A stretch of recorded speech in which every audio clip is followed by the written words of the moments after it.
And then the other way for a bunch of people to make money on cars or their value is to simply manipulate the market. These are very strange numbers, okay? And people didn't just get their stimulus checks and go out and buy $100,000 Dodge Vipers. I purchased 14 Countachs before I offered them to the market, and when I did, I marked them up 200 to 300% over. Sold for $125,000? What kind of crack is that person smoking?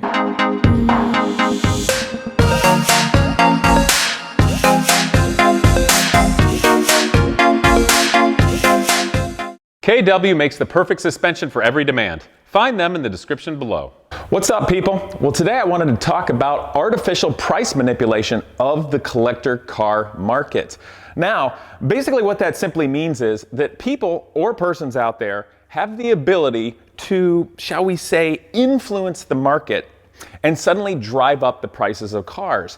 Now, this is something I saw way back when in college working as a Ferrari mechanic in the early mid-2000s, and I would see continuously, every year, every 6 months or every few months, there would be another Ferrari model that suddenly would double in price. And generally speaking, back then, the basic rule of thumb was if all the cars up to like 1972, I'm just picking a year out of nowhere, are very valuable, and then the ones after that aren't as valuable, you can probably guess what the next one to double in price is going to be. Now, of course, with Ferraris and things like that back then, when you started getting into Ferrari 308s and such, you had higher production numbers, and you started getting into Bosch K-Jetronic mechanical fuel injection, which wasn't very cool. And then people could talk about things, well, Enzo was dead, so that's not a true Ferrari. And those are other factors that would come into play with how people were able to, shall we say, influence what others, or shall we say, the wealthy potential buyers of something might think. But we have to talk about how does that actually happen? How do you suddenly get people out there, intelligent people, to, in a short period of time, suddenly spend way more money than a car has been worth for a long time? Now, obviously, I'm a car guy. I've been a car guy and builder for a very long time, and I like cars regardless of what they're worth. Reason why I've got a Porsche 944 I bought for $5,000, and frankly, I enjoy it and love it just as much as, I don't know, something silly and more expensive like that black Gallardo right there.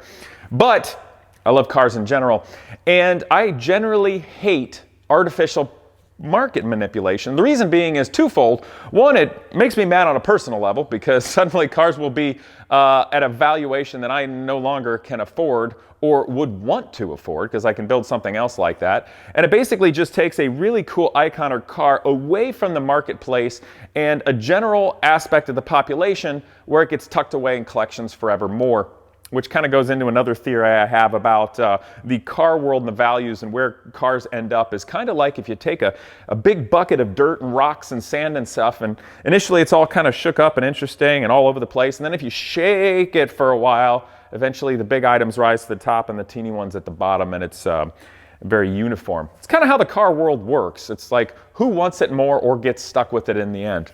But I digress. So I noticed that with regard to Ferraris back when, that the Ferrari market was very particular. Obviously, there's going to be some big players in there that have the ability to influence. There's going to be publications and such. There's going to be the internet, the ability to influence that, and I would see prices double every year of a new model. But today I want to speak specifically about Dodge Vipers because of recent times I've seen the market do something very similar to what happened with Ferraris, and I've got some data right here in front of us. But also, the reason I'm doing this video is I recently saw a post on social media. I believe this was, in fact, Facebook, and it popped up. And it's a person who was humble brag / gloating under the thin veil of I didn't do it on purpose, but I did it on purpose and I'm better than you all, of influencing the market and manipulating the market of Lamborghini Countachs, of which that I used to have one and have a fondness. So let's go into it. Let's talk about Dodge Viper. Now, you all may know I've got two Dodge Vipers, and my blue with white stripes 1997 Dodge Viper GTS I've had for years and years and years, have about 100,000 miles on it, and on the internet it's probably one of the more well-known Vipers of that type. Now, when I bought my car, this was 2008, I bought that thing for the heck did I buy that thing for? Like $28,000, had 19,000 miles, got a good deal, bought it from a guy that was getting out of it. And it was a car that back in the late 2000s was still pretty cool because that generation of Dodge Viper they made up until early 2000s. So it's pretty new, it's pretty hot, it was cool for a young single guy at the time. But then as time went on more and I kept driving because I loved the car, it was more passé. People weren't into it as much because it was the old Dodge Viper and they didn't care. But I didn't care because I still loved the car. And the market of those things stayed basically in the 30s and 40s for a very long time. However, recently, and I'm going to look at my data right here, this started to happen in 2020 when we had the pandemic, which is interesting, comes into play here. And if you want to look here, this is Bring a Trailer's website. Now, Bring a Trailer is a fantastic auction site. And frankly, I have never won an auction on Bring a Trailer because the cars go for silly amounts of money, generally speaking. They do a great job of getting it out there. And there's not really any deals to find. But it does give you an idea of the market. So if we look here at this data, you can see back to 2017, all the value trends of this is Dodge Vipers across the board. Actually, I take that back. These are Dodge Vipers before 2001. I was going with the earlier generations here. Generally speaking, they all stayed under $60,000, with kind of the middle being right about 40 grand or $39,000 right here. Probably nice cars. But then in 2020, you start to have some anomalies pop up. Now, you got this is a super low mile, 940 miles, 96 street car that went for $69,000. Not a ton of money. Then you got this in here. 37 miles, super low miles going for it. It's starting to pop up. So people are starting to put out these super low mileage cars to get a higher amount of money. Now the car here, this is a commemorative championship edition. Now they were all right about 100, but you didn't see many of them sell because there are only a few of them and they made them out to be a big deal or whatever. This other one up there, about $100,000 is one of those. So in 2020, right here during the pandemic, you see the special edition ones or stupid low miles for collectors that don't actually like to drive cars get a bunch of money. But then all of a sudden, 2021, look at this. You get a craziness happen here.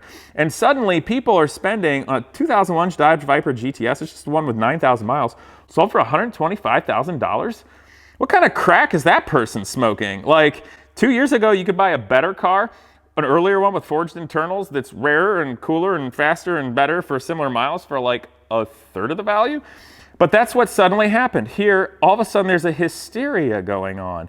And all of these cars are, and some of them are selling for six figures, $160,000. That one's $150,000, that one's up 50%. But these normal ones are up multitudes of percent. And right here on Bring a Trailer, this perfectly shows in this year, you got a couple anomalies here in 2020, and then boom, 2021, bam, the market gets crazy. But here's something telltale relating to it. The market just didn't totally move to way up here. You got a bunch of these cars, and I don't mean a ton. It's a little more sparse up in this area, but a bulk of cars here are still down lower. So the kind of the high mark point is under $60,000 for a long time. But then suddenly we've got a number of cars going from 60 to 80 with still a lot of them down here in the $40,000, give or take, even high 30s. So what's up with that? Is the market really this high? Or is this hysteria by goofballs with too much money? Or are these buddies buying and selling cars to try to manipulate the whole market? Or is it all of the above? But what's interesting is still the bulk of them are down here with the change maybe only being 50%. So what's happened here is if you can sell a number of cars for silly money, or I'm air quoting sell, or make it look like a number of cars are selling. And I'm not saying that Bring a Trailer is doing anything wrong. It's a very nice site and they're doing anything. But it doesn't mean that you can't have your buddy buy the car because you own a ton of them and you want to influence the market. There's things like that that can happen. But Bring a Trailer is a really great site and I love that they show this information. But the fact that most of the cars are here still down in this area says to me the real market still is this. And in my opinion, these cars here that you got, they're all about 50% higher. That has been the effect of all this craziness up high in the stratosphere here. So what's happened is, even if you consider all these anomalies and statistic anomalies and they don't really count, the market has moved 50% because of these anomalies. It didn't really do it on its own otherwise. So that's a perfect example of when I see price manipulation, how that can happen. Because, you know, you can say, well, Casey, Dodge Vipers, you know, suddenly there's a big wealth disparity and there's a lot more millionaires and billionaires now because of the pandemic. And I'm like, I know, you're right. And they're going to buy a bunch of crap. Well, that's true, but they can buy any other crap. So why is it suddenly Dodge Vipers? Okay, because Dodge Vipers were generally frowned upon by wealthy people because the interiors are cheap and they're rattly. Ew, and it's made by Dodge. Ew, some plebeian, boring American pushrod truck motor V8. Ew, ew, it literally makes my pinky bleed. Like, what? They hated Dodge Vipers because they were two blue-collar, workaday exotic cars, which I like them. And I kind of like Dodge Vipers because they never became all hoi polloi, hoity-toity, BS, Concours, lawn sort of thing.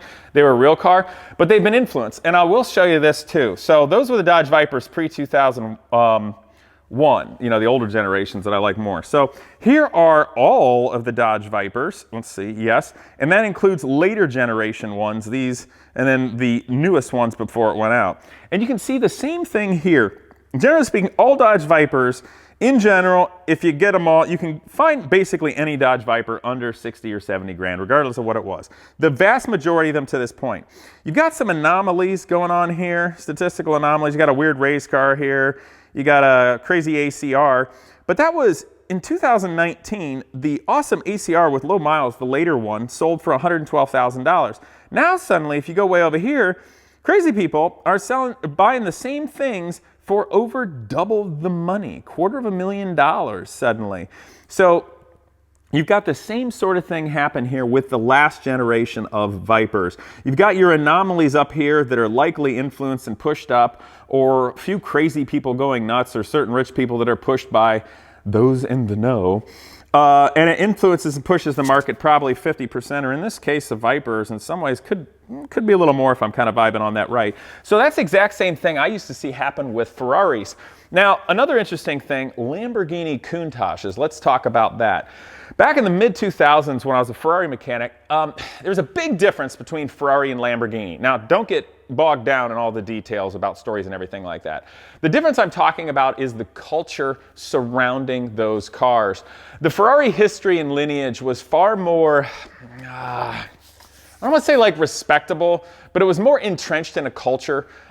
There's so many cars that has a vast racing lineage and history that people can find warm and rich and interesting, and it's you know, it's more solidified in that way. Lamborghini by nature was the upstart company formed by the tractor guy and made cars that were more fashionable. So inherently a lot of Lamborghinis, depending on the time we look at them now, are, you might even say, ugly. Okay, let's be honest. So there are a lot of cars that were very cheap for a very long time because not only were they weird fashion statements of a time gone by, they were low production numbers where parts are hard to get and expensive, and they're very difficult to work on or overly time consuming. Same goes true for Ferrari, but it was worse for Lamborghini, where it was more high fashion than it was standing the test of time. So, you know, Ferraris, in a manner of speaking, might be a smartly tailored suit that will look good for quite a long time. And, you know, Lamborghinis were more runway fashion model type stuff that looks good for about 5 minutes. So, but you had icons like the Countach. And the Countach, if you judge it by its production numbers, what it was, the art that went into it, the fact that it's an icon, should have been cared about more than it was for many, many, many, many years. In fact, in the early 2000s, I recall very well, you could buy a Periscope car, maybe needs some work, an early one, for 40, 50 grand. And the reason being was it was anemic. Didn't have the fender flares, didn't look that cool. It was an early car, you got to work on it. It's not the icon. And as a later car, and you could buy about any Countach you want for $70,000 to $90,000, right? Now they're a lot more money than that. But it took forever for it to move. And the other funny thing about Lamborghini people versus Ferrari people care more about the history of cars and being special. Lamborghini, it was more like, I want the most power. That's kind of what that came down to. Now, there's another thing, which I know you guys are all going to argue and get bogged down in the details. Well, Casey, people are getting older and they have more disposable income now, and this is the way it is, and people appreciate the history, and they just do it overnight. No, the market's being influenced. So The Countach thing happened. So let me just read you what I saw. I'm going to read what this guy wrote. I'm not going to put his name, but this is under some sort of Lamborghini Countach page or something that I'm not joined to, but the algorithm's trying to shove in my face because they figure I'm going to think something of it. This person says, "They said I was going to ruin the market, the experts. The full story coming soon. I purchased 14 Countaches before I offered them to the market, and when I did, I marked them up 200 to 300% over. And I sold them all. Who's this guy think he is coming out of nowhere? Some forum guy. He's ruining the market. Someone that was still dreaming.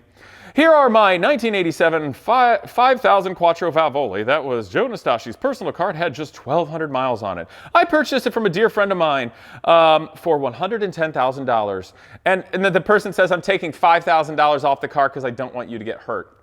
And this guy's freaking gloating about it. Anyway, he goes, don't worry about that, John, because I'm going to shake things up. They're undervalued.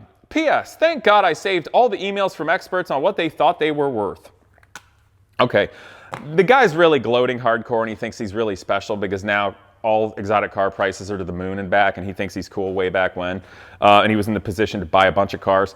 You know, that guy, I don't know who he is, and I don't care. And neither should you, honestly. There's a bunch of these people. When I was trying to sell my car, the market was crazy because it didn't move yet. Things like Instagram and YouTube and all that were not a big deal. So Lamborghini prices didn't yet move because they didn't have the long-standing tradition, culture, and history of Ferrari to where you could manipulate the market easily and move them up. Lamborghini hadn't done that yet.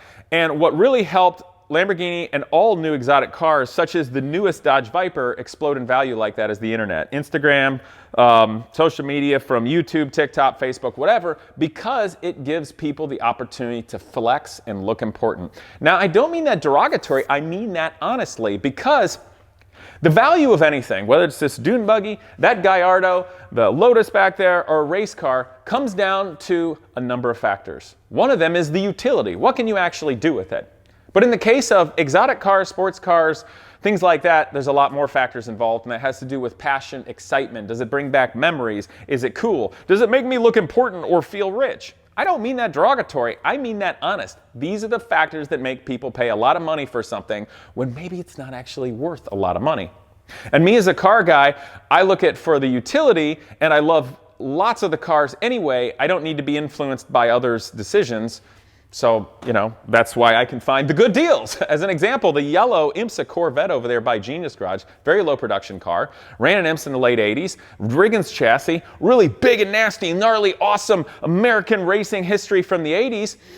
And you could buy cars like that for $30,000 or $35,000 that are done. I pulled this one out of a cotton field in the South for 20 grand, so for Genius Garage with the students, and it's worth a little bit more than that right now. But on the track, we can go wipe the track with Ferrari challenge cars all day long and Porsches that are six figures.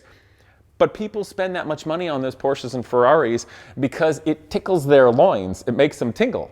Whereas the Corvette doesn't, even though the Corvette's really cool, kind of frankly, way more badass. And we're kicking their butt and spending less money. You know, it's the utility and the ability to look at something and not have that herd affluent mentality. So the Countach, this guy worked to manipulate the market. But he saw something was there that the cars were in a way undervalued. Because if you judge them by the, shall we say, the metrics or their points relating to Ferrari or other things that are worth more, then they should be worth more. So what he's saying is, it's not that anything is worth something or should be worth something. It's that he saw an opportunity to exploit by comparison, the comps, so to speak. And then if you can then change the culture to think, well, Lamborghini isn't just a passé fashion statement. It's actually as cool as Ferrari. Oh, it should be worth more money. But people aren't going to do that on their own. They have to see the price change. So you've got to get like a couple of rich guys to get kooky at an auction, whether it's like Barrett Jackson or Meekum or something like that, and spend too much money because they've been drinking way too many cocktails and you presented it just right. And it's public, and then everybody wants it, and then all the little collectors out there get excited and pleasure themselves in the mirror because they think their car is worth more, and that somehow validates them as a person. Let's be honest, that's what it is. And then people start asking more money when they go to sell it, and you can see it. Also, when you're looking on a market, and if you've been looking for a long period of time, like cars for sale, if suddenly there's a crap load of cars for sale that are very rare, that probably means that they're overvalued and people are trying to get rid of them for a bunch of money. if a car is super rare, like there's only a few hundred or 1,000, there shouldn't be that many on the market in general. So get an idea of how many cars are on the market versus how rare they actually are, and that'll tell you some telltale signs. But even when I sold my car way back when, the market hadn't moved. And I was trying to go somewhere in life as a young guy, wasn't made of a, I wasn't wealthy. I just worked really hard to have one cool car that I appreciated. That was the Countach. And there was a guy that was trying to buy it, and he was kind of a sociopath. I think he made money selling helicopters somewhere in the North, or in North America. And he was just beating people up to buy a bunch of Countaches cheap. And I don't know if that guy just wanted to hoard them or he was going to be a price manipulator. But there are people out there with cars where they're buying tons of them and just hoarding them. And as an example, recently, I don't know, a year ago or whatever, I bought a Dodge Viper RT10 red with 3-spoke wheels, built in December of '92, I think. So one of the early cars. I bought it because I liked it. But I bought it for a price that's down here in the sanity levels before they went crazy. Now, in having my Dodge Vipers, I've met people recently that salvage them. They got a bunch of salvage parts and sell a bunch of cool stuff, so it's really fun. It's been really helpful enjoying that. But one of the guys mentioned to me that there's somebody they met recently that over the last while has bought something like 12 to 20 1992 Dodge Vipers. Now, I guess they really like them, and it's easy to kind of go down that realm as a collector. If you like one car, you kind of want another. It's like, wow, I really like this Lotus Esprit I just got. I think it's so exciting. I need another one, yay! Well, you don't necessarily, but that kind of thing happens.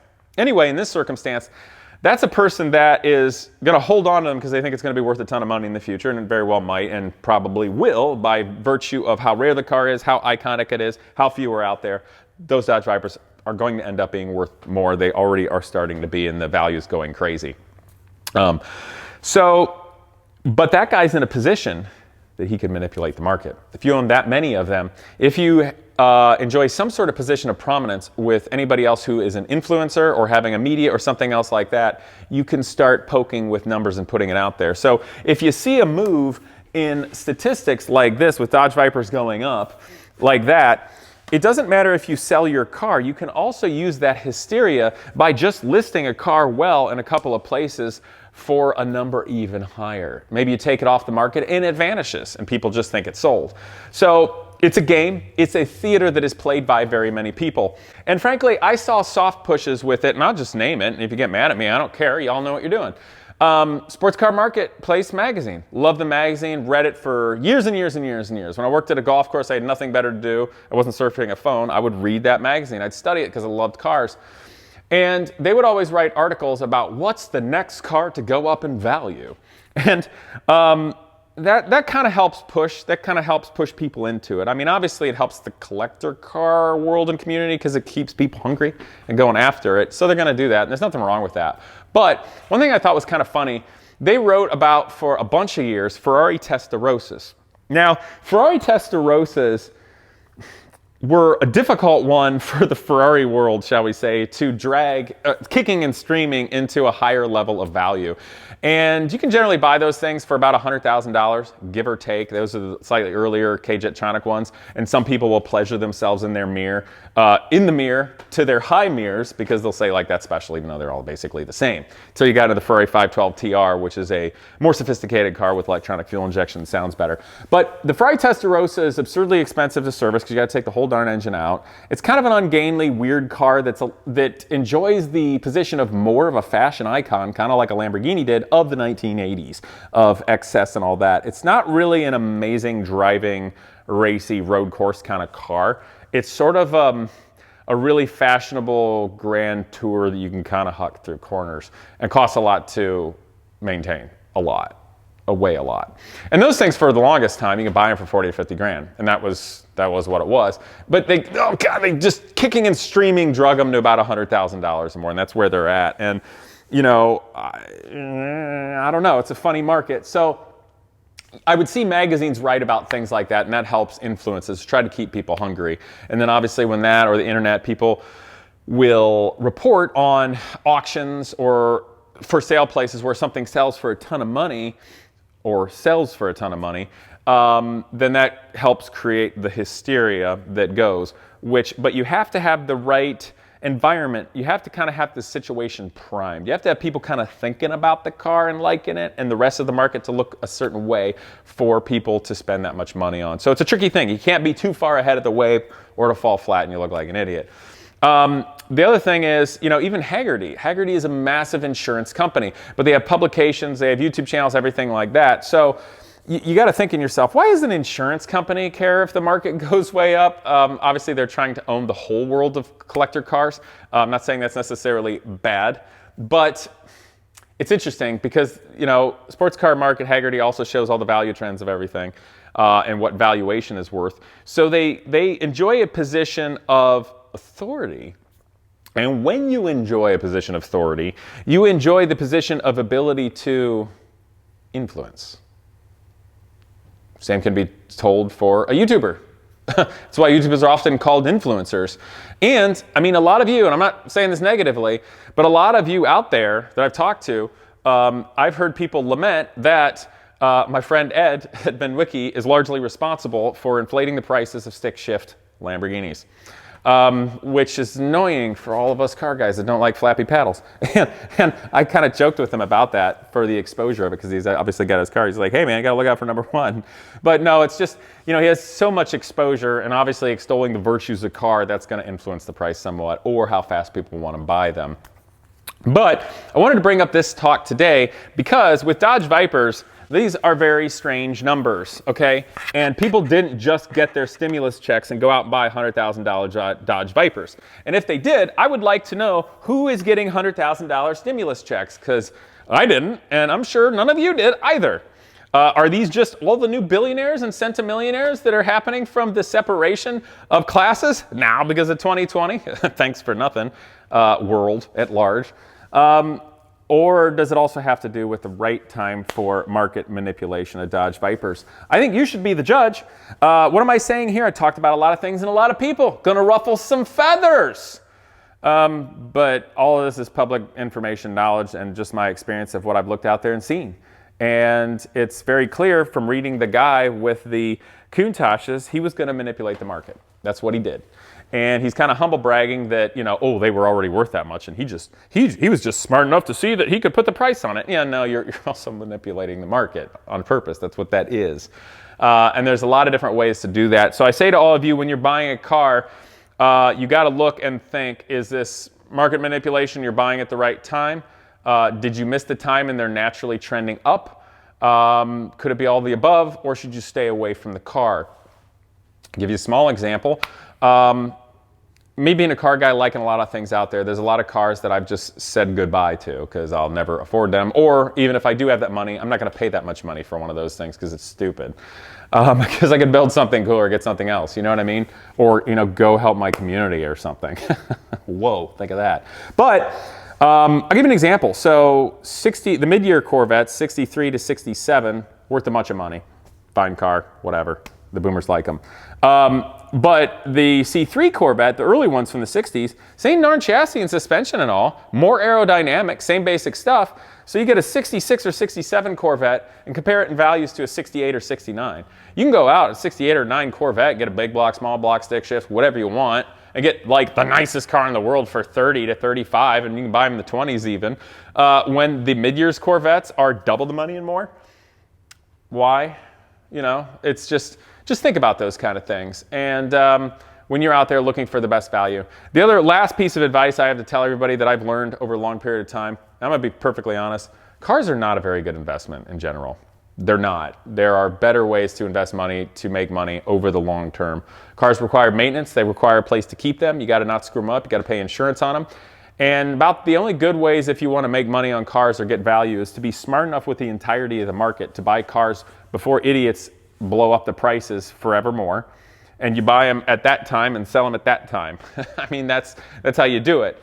Or you're a dealer and you buy them cheap and sell them higher, or you have a way to influence the car to make it worth more. In the past, if you find a car where it doesn't take much to restore it or much effort or time or money, you can put time or effort into it and make it worth more that might actually be worth it. Most of the time you can't. That's another way. And then the other way for a bunch of people to make money on cars or their value is to simply manipulate the market. I guess it really comes into how high of a game are you really playing. But I wanted to make this video because I saw this guy kind of gloating about manipulating a market of Countach's back when.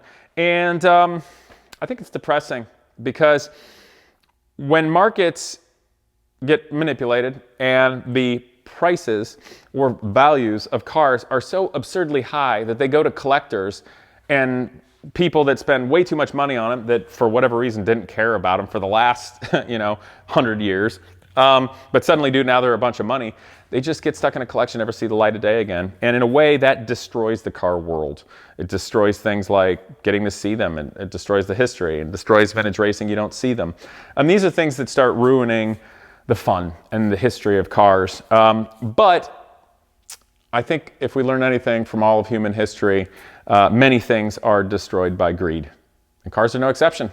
But at least we know what's happening, so maybe you guys can find the cool cars out there that are the right values to get. Some of my other videos show you exactly what those are, and we're gonna play with those cars. So I look forward to see you guys next time. Please click that bell and subscribe, very important, and I will see you later.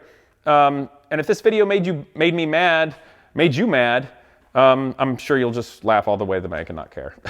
See you guys next time. Well, a huge thank you to Crushproof Tubing Company. Since 1949 in Macomb, Ohio, they've been manufacturing custom rubber and plastic tubes for every industry imaginable. No tooling or mold costs, fast and free custom samples, and American-made quality is what sets them apart. But for me, I'm most excited about their exhaust evacuation kit.